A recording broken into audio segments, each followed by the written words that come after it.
Welcome back to World Drum Club. I'm Kalani, and I'm going to give you the answer to the question, what was the system I used to play the music in the live looping music mystery videos that I recently posted? We had a contest, and 3 patrons of the channel did win some cash. Congratulations on that. And they solved the mystery, and I'm going to give you the secret right now. So the question was, what was the system that I used to come up with the music that I played in the live looping videos? And this had a lot to do with it. This is our diagram or notation. This was in the background. Here's a shot of the video. This was in the background or right there in the video the entire time. And it does contain the key. So what's the key? What are these? What does this mean? Well, these are diagrams of the Zenko, and I'm going to zoom in on one of them right now, the top left one. This is something I call the Zen Chord System. It's a system I made up to play chords on the Zenko drum. So if you look at the map here, you've got 8 notes on the outside, 1 in the middle. Same on the Zenko, 8 notes on the outside, 1 in the middle.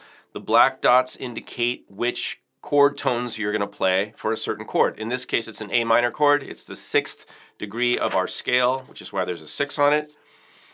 There's 6 chords, 6 chord maps in the system that correspond with the 1 chord, the 2 chord, the 3 chord, etc.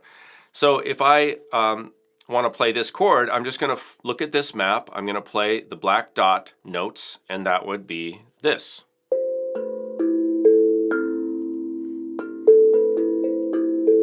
And in the video, I just played the outer notes. I'm not playing the center note, but I hope that makes sense. Now I have an A minor chord. And the same holds true for all of these. So there's 4 different chords here, 4 different diagrams, and that's what I used to play the chords on the Zenko drum. That was the first part of the answer. What I wanted to hear from patrons or people that were entering into the contest was, you used the shapes, the circles, and the dots to play certain chords on the Zenko, right? Something like that. And people eventually got there. So that's great. The second part of the equation or the mystery has to do with the percussion instruments, and I was playing specific rhythms on the 4 different percussion instruments. So again, what do you think I did? If you look here, there's 4 different diagrams, but I used them differently. I used them as rhythmic cycles, and there's actually quite a few systems out there that people have published. I've done these long time ago, and this is a re-application. It's kind of a repurposing this notation, but there are lots of people that have created circular or cyclical diagrams for playing rhythms. Some have rhythms on rhythms on rhythms, concentric circles. This is a simple version. So if you look here, we're just going to count 1 and 2 and 3 and 4, and now we're turning this from a chord symbol or diagram into a rhythmic cycle diagram. And yes, you guessed it, we're just going to play on the black dots. In this case, we're playing on 2, we're playing on 3 and we're playing on the and of 4. So here's what that sounds like. And you can go back now and watch the video, and this will make total sense to you. So let's count it. 1 and 2 and 3 and 4 and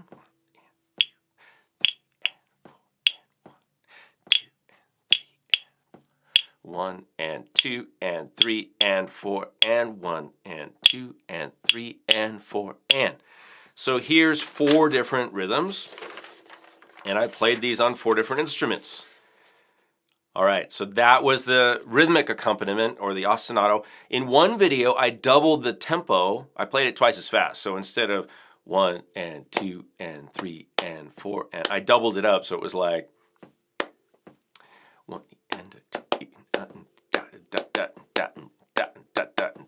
So I kind of was a little tricky with that, and I did that in video number 2.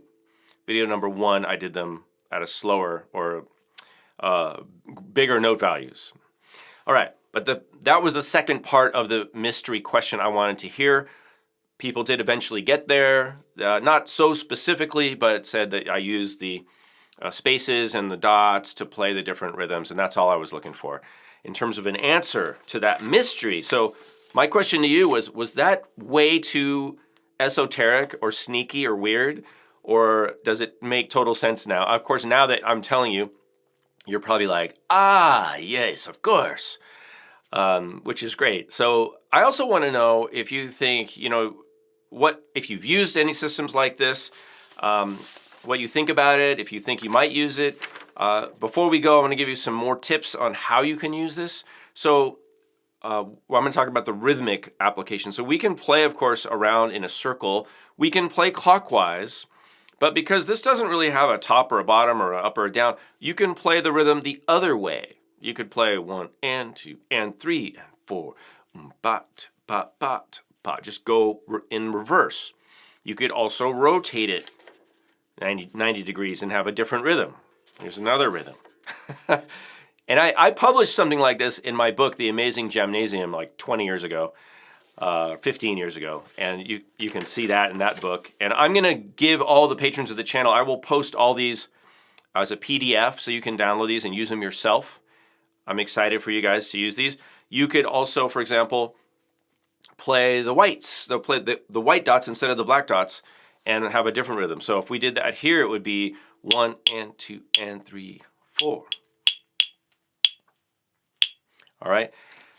Have a lot of fun with it. There's dots in dots. If you look on here, you can see that there's some dots in dots. Those are the fundamentals or the roots of the chords, but you could play a different sound on those. Make it into something else. So the other dots on here on the page, I just did for artistic purposes. That was just to kind of mix it up a little bit, maybe throw you off throw you off the scent a little.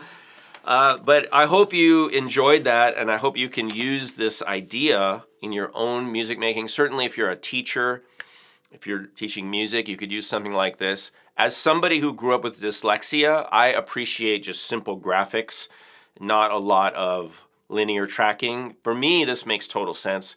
Maybe for my fellow people with dyslexia out there, it'll make sense to you too. I know for some of you it'll be a little confusing, and that's okay. We all have different ways of thinking, different ways of making sense out of things. So, all right. Again, congratulations to our winners. If you're a patron of the channel, you decide to join us and support this, you'll have a chance to win too. We're going to be doing more contests into the future. That's it for me for now. Let me know what you think of this, and I'll see you all in a future video. Thanks for being here at World Drum Club.